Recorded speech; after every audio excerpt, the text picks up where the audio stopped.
যারা সৌদি আরবে ভিজিট বিষয় অথবা ফ্যামিলি বিষয়ে আসতে যাচ্ছেন, তারা হয়তো ইতিমধ্যে জেনে গেছেন যে তাদের জন্য নতুন একটি নিয়ম করা হয়েছে, সেটি হচ্ছে পুলিশ ক্লিয়ারেন্স। গতকালকে এরকম একটি ভিডিও করার পর অনেকে জানতে চেয়েছেন যে ভাই পুলিশ ক্লিয়ারেন্স আমি কিভাবে করব।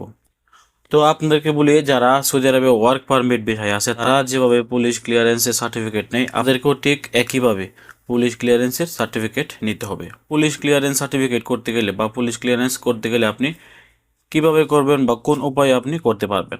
আপনারা যে জায়গায় আছেন না কেন, আপনাদের এলাকার মধ্যে একটা বাজার আছে, ওই বাজারের মধ্যে দেখবেন কম্পিউটারের দোকান আছে। আপনারা যে কোনো কম্পিউটারের দোকানে গিয়ে বললেই হবে যে আমি পুলিশ ক্লিয়ারেন্সের জন্য আবেদন করব, তাহলে তারা আপনাদেরকে কি কি ডকুমেন্ট লাগবে তারা আপনাদেরকে সব কিছু বলে দেবে এবং তারা আপনাদেরকে এই পুলিশ ক্লিয়ারেন্সের জন্য আবেদন করে দেবে।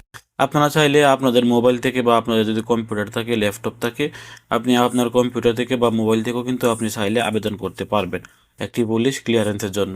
আমি আমার এই ভিডিও ডিসক্রিপশন বক্সে লিঙ্কটি দিয়ে দিব, ওই লিঙ্কের ভিতরে ক্লিক করলে ওইখানে তারা যা যা চাইবে ওইগুলো আপনাকে দিয়ে সব স্টেপগুলো কমপ্লিট করে তারপর আপনি আবেদন করতে পারবেন। এবং আবেদন করার শেষে তাদেরকে একটি সরকারি ফি আসে 500 টাকা। এই 500 টাকা তাদেরকে আপনি বিকাশ অথবা রকেট অথবা এখানে মাধ্যম দেওয়া থাকবে যে আপনি ওই মাধ্যমে আপনার 500 টাকা পরিশোধ করতে হবে। আবেদন করার পর সরকারের যে ফিটি আছে এই 500 টাকা পরিশোধ করলে কিন্তু আপনার পুলিশ সার্টিফিকেট বা পুলিশ ক্লিয়ারেন্সের জন্য আবেদন করা কমপ্লিট হয়ে যাবে। এখন অনেকের প্রশ্ন করতে পারেন যে এখানে কি কি লাগতে পারে। এখানে সাধারণত আপনি বর্তমানে যে জায়গায় আছেন ওই জায়গার অ্যাড্রেস, আপনার ভোটার আইডি এবং আপনার জন্ম নিবন্ধন, আপনার চেয়ারম্যানের একটি সত্যায়িত করা সার্টিফিকেট এবং আপনার পাসপোর্টের ছবি সহকারে আরও যা যা চাইবে। আপনি যখন এই ওয়েবসাইটের ভিতরে লগ ইন করবেন বা প্রবেশ করবেন, প্রথমে আপনাকে এই ওয়েবসাইটের ভিতরে প্রবেশ করে রেজিস্ট্রেশন করে নিতে হবে। রেজিস্ট্রেশন করার পর আপনি আপনার আইডি দিয়ে আবার লগ ইন করবেন। লগ ইন করে তারা যে যে জিনিসগুলো চাইবে আপনি সেই জিনিসগুলো ফিল আপ করে শুধুমাত্র সাবমিট করে দিবেন। সাবমিট করার পর পুলিশ আপনাকে থানা থেকে কল দিবে। থানা থেকে কল দিয়ে তারা আপনার কাছ থেকে কিছুটা তথ্য নেবে। তথ্য নিয়ে তারা আপনাকে থানায় ডাকিয়ে নিয়ে আপনার সার্টিফিকেটটি দিয়ে দিবে। এখন কথা হচ্ছে, অনেক পুলিশরাই কিন্তু থানায় ডাকিয়ে নিয়ে 3,000 থেকে 5,000 টাকা ঘুষ খায় বা তাদের কাছ থেকে টাকা চেয়ে থাকে। তো এখন আপনার এলাকার পুলিশ বা আপনার থানার পুলিশ যদি আপনার কাছ থেকে টাকা খায়, এখন কিন্তু আগে সরকার না, এখন তারা সহজে আপনার কাছ থেকে টাকা চাইতে পারবে না। টাকা চাইতে গেলে কিন্তু এখন বিপদ। এখন বর্তমানে বাংলাদেশের সরকার ডক্টর ইউনূস আসার পরে কিন্তু যে ঘুষ খাওয়ার যে একটা সিস্টেমটি ছিল এটা কিন্তু একেবারে বন্ধ হয়ে গেছে।